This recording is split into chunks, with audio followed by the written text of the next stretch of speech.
बहुत बहुत मुबारक और पूरे सारे संगत को भी बहुत बहुत मुबारक। गुरु जी जो मन के ख्याल पढ़ते हैं, मतलब कोई शायद कोई अपना भी कोई क्या पढ़ पाएगा जो गुरु जी करते हैं। उससे पहले स्टार्टिंग शुरू और पहले की बात बता रही हूँ मैं। एक बार मैं सत्संग में गई थी यहीं पे जीके में, औरगान जी के यहाँ पे, और मेरे मन में था उससे पहले कि गुरु जी आपके लिए मैं एक फूल लेके आऊंगी, गुरु जी आपके लिए मैं एक फूल लेके आऊंगी। जैसे वहां पे पहुंची अंदर किचन में तो मेरे को लगा कि गुरु जी सॉरी मैं तो फूल लाना भूल गई। फिर मैंने मन में गुरु जी को बोला, मैं गुरु जी मैं फूल लाना भूल गई, आज आप मुझे फूल देना और मुझे कस के प्यार करना। उसके बाद जैसे आज्ञा लेने लगी, उस दिन दरबार में बहुत सारे फूल थे और सबको एक एक फूल निकाल के दे जा रही थी। उनके हाथ में उसने लंगर था, लंगर प्रसाद कर रहे थे। जैसे मैंने माथा टेका, औरगा आंटी ने गुरु जी के चरणों से बुके निकाला रोज का और मेरी तरफ क्या कहती ये ले। और जब कोई लंगर कर रहा हो तो हम लोग गले नहीं हाथ नहीं करते, गले नहीं मिलते कि कभी लंगर गिर ना जाए। और औरगा आंटी के हाथ में लंगर था, मुझे कहती आकाश के गले तो लग जाए। इनको मिलके मैं इतना रोई, मैं कहा गुरु जी कौन बोल रहे हैं मेरे से गले मिलने के लिए, जो मैं गुरु जी को बोल रही थी कि गुरु जी आज मुझे कस के गले लगाना। और वो ये आज औरगा आंटी मेरे साथ ही, मगर मैं कह रही हूँ कि आज जैसे गुरु जी को मैं लेके आ रही हूँ साथ में, ये हाथ ये फीलिंग्स थी मेरी आज में। फिर एक बार मेरे आईफोन बेटा जैसे वॉक करने जाता था तो उसने गिरा दिया वहां पर, पता नहीं कहाँ गया। तो मैंने गुरु जी को बोला, उसने बहुत टफ टाइम से निकल रही थी, तो मैंने गुरु जी को बोला, मैं गुरु जी मेरे पास एक आईफोन थे, आपने वो भी गुम करवा दिए, अब मैं शब्द कहाँ से सुनूंगी। फिर छोटा बेटा बोलता है कि मम्मी आप तो बड़े वो JBL के ले लो, ये ले लो, 800 के आएंगे। मैं कहा गुरु चुप कर जा। फिर कहता बड़ा बेटा बोलता, कहता मम्मी तो 50-100 वाले ले आएंगी, उसी से सुनेंगी शब्द। मैंने कहा तुमने मेरे गुम क्यों किए, बस गुरु जी को अंदर मनी मान, गुरु जी आपने मेरे क्यों गुम करा दिए, मैं शब्द कैसे सुनूंगी। अब एक बार मैं मार्केट गई हुई थी तो पीछे कॉल आया कि आपका कोई कोरियर आया है। तो मैंने बोला भैया मैंने तो कुछ नहीं मंगाया। कहता नहीं आपके नाम से कोरियर है। मैंने कहा आप नीचे दे दो। मैं कहा पेमेंट करनी, कहता नहीं पेमेंट नहीं करनी है। और जब मैं घर पहुंची देखा तो उसने JBL के आईफोन और एड्रेस कहीं कुछ नहीं, किसने भेजा है क्या नहीं। मैं देखती रह गई, मैं कहा किसने भेजे हैं। मैंने इनको फोन किया हस्बैंड को, मैं कहा आपने भेजे हैं। कहते नहीं मैं पागल, मैं छोटे बेटे को बोल रहा, कहता नहीं मैंने नहीं लिए। बड़े को पूछा, मैंने कहा तुमने ऑर्डर किया, कहता नहीं। मैं कहा गुरु जी ने भेजा है मेरे, पर फिर भी दिमाग में कहा, मैं कहा से आए ये फोन, किसने भेजे मेरे पास। तो देखते रहे फिर बड़ा बेटा कहता है लाओ मैं ढूंढता हूँ। देखा तो ICICI बैंक से गिफ्ट था मेरे लिए। मैं कहा ये है गुरु जी ये है गुरु जी को पता है, जो कि मेरी हम लोगों ने तो मैं VRS ले चुकी थी। मेरी फ्रेंड के पास आया, उसके पास टोस्टर आया, किसी के पास कोई गिफ्ट आया, बट मेरे पास गुरु जी को पता था कि इसको ईयरफोन चाहिए। तो उन्होंने JBL के ईयरफोन जो मैंने कभी लेने नहीं थे वो गुरु जी ने दिए। ये गुरु जी हैं जो मन मन के पढ़ते हैं। और गुरु जी का बहुत बहुत शुक्रिया जो गुरु जी सबको जोड़ते जा रहे हैं। इससे पहले मेरी बड़ी सिस्टर, आज उनकी भी हाजिरी, जो हम बैठे तुम देहो शीशा, मैं गुरु जी को भी बोलती ना गुरु जी बहन जी की हाजिरी लगाना, दीदी बहुत याद करेगी, उनको शब्द ये बहुत अच्छा लगता है।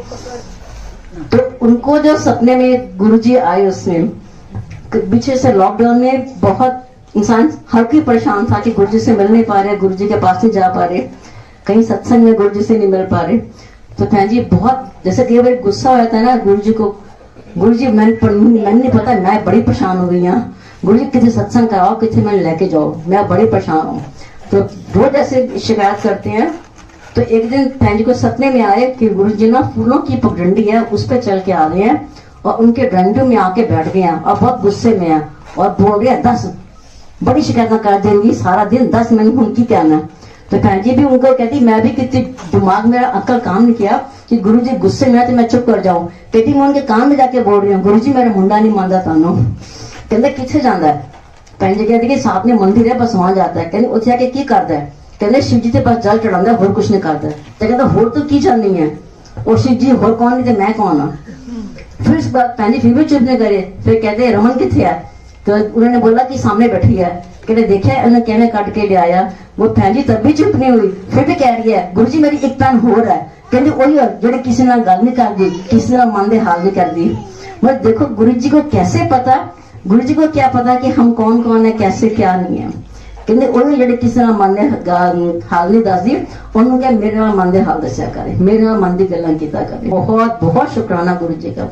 और जब मेरी बड़ी सिस्टर के बच्चे हैं, वो इतना मानते हैं गुरु जी को, उनको जैसे लगता है कि इनके अलावा और कोई है ही नहीं है।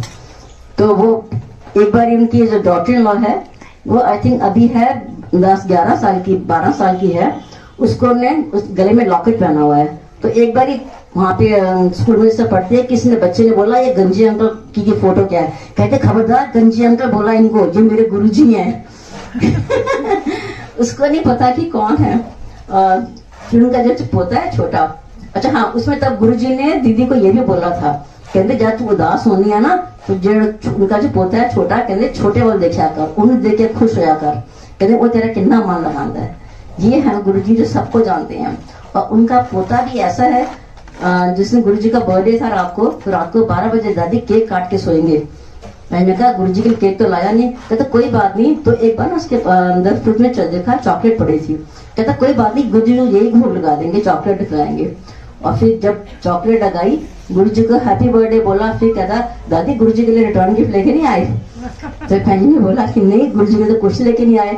फिर अंदर गया, मम्मी से ढूंढ के पेंसिल और रबड़ लेके आया, तो आगे रखा, और चॉकलेट का रैपर जो गुरुजी को भोग लगाया, चॉकलेट रैपर खोल के, हम लोग शायद उतनी मैं बेवकूफी कर जाऊं कि ना खाली चॉकलेट रख दूं, पर उस बच्चे ने कहा दादी चॉकलेट कैसे खाएंगे गुरुजी, रैपर खोल के फिर गुरुजी को भोग लगाया। और फिर गुरुजी के लिए रिटर्न गिफ्ट रखा, और कहता गुरुजी थोड़ी सी पढ़ाई भी कर देना। और उसी बच्चे का बताती है मैं, जैसे दीदी सिस्टर का बड़ा बेटा, मतलब कि वो दीदी को कोई मना नहीं करता कि जाने के लिए। तो एक बार छोटा पोता बैठा हुआ था, तो मनीषा जैसे चाय उनकी पीने लगी, तो गरम चाय उसके पूरे ऊपर पड़ गई, पूरे ग्लास के ऊपर। उसने बच्चे ने जैसे कुछ पुश किया, और उसकी स्किन इतनी सॉफ्ट है कि उसको गाल पे प्यार भी करो ना तो निशान पड़ जाता है, इतनी उसकी स्किन सॉफ्ट। और गरम चाय, तो किसी ने कुछ बोला कि ये लगाओ, केला लगाओ, वो लगाओ, सब कुछ लगाया। उस दिन उनके घर के पास सत्संग था, तो पहले बड़ी दीदी ने जाना था, तो पहले ने बोला कि नहीं मनीषा मैं घर बैठी हूँ, तू जा। कहती मम्मी आप संभाल लोगे पीछे? उन्होंने कहा हाँ मैं संभाल लूंगी। तो कहते बस गौरव को मत नहीं बताना है। मैंने कहा नहीं गौरव को फोन नहीं करेंगे, तुम जाओ। और मनीषा जैसे वहां पे दरबार में पहुंची है, मनीषा बाहर बैठी थी, उसको गुरुजी के पूरे शरीर पे फोड़े छाले नजर आए। वो फिर दूसरी तरफ जाके बैठ गई, उसको फिर वहां बैठी, वहां से भी उसको पूरे गुरुजी के उसमें छाले नजर आए, पूरे शरीर में छाले फेस में नजर आए। तो उसको लगा कि शायद पता नहीं मेरा बहन है क्या है। उसने फिर किसी और संगत से पूछा कि आंटी आपको भी कुछ नजर आ रहा है गुरुजी के? कहती नहीं गुरुजी का बिल्कुल क्लियर है फेस, सब कुछ ठीक है। वो इतनी परेशान हुई, उसको शायद लगा कि शायद घर में बच्चे के फेस पे छाले हैं। वो जैसे प्रसाद देके फटाफट भागी घर में आते दीदी ने बोला कि सो रहा है। कहते नहीं मम्मी, उसने सारे कपड़े उतार दिए, बच्चे के देखा तो उसके स्किन पे एक भी छाला नहीं, और सिर्फ जो छाला उसके एक कंधे पे बहुत छोटा सा। ये है जो गुरुजी अपने बच्चों का किस तरह से क्या करते हैं, कितने भोलेपन में वो बच्चा इतना प्यार करता है गुरुजी को, और कैसे गुरुजी करते हैं। ये है गुरुजी। अब जो मेरी बीच वाली सिस्टर है वो भी आना शुरू हो गई है। अभी ये गुरुजी को जितना शुक्रिया करूं, ये लगता है कि कोई एक भी जना जुड़ जाए साथ में, कि जैसे हम लोगों की जिंदगी अच्छी हुई है, जो हम लोग सोचते हैं कि गुरुजी मिले हैं अब इसके अलावा और कुछ नहीं है, ऐसे ही सबका भी यही फीलिंग्स हो। Thank you Guruji, thank you so much.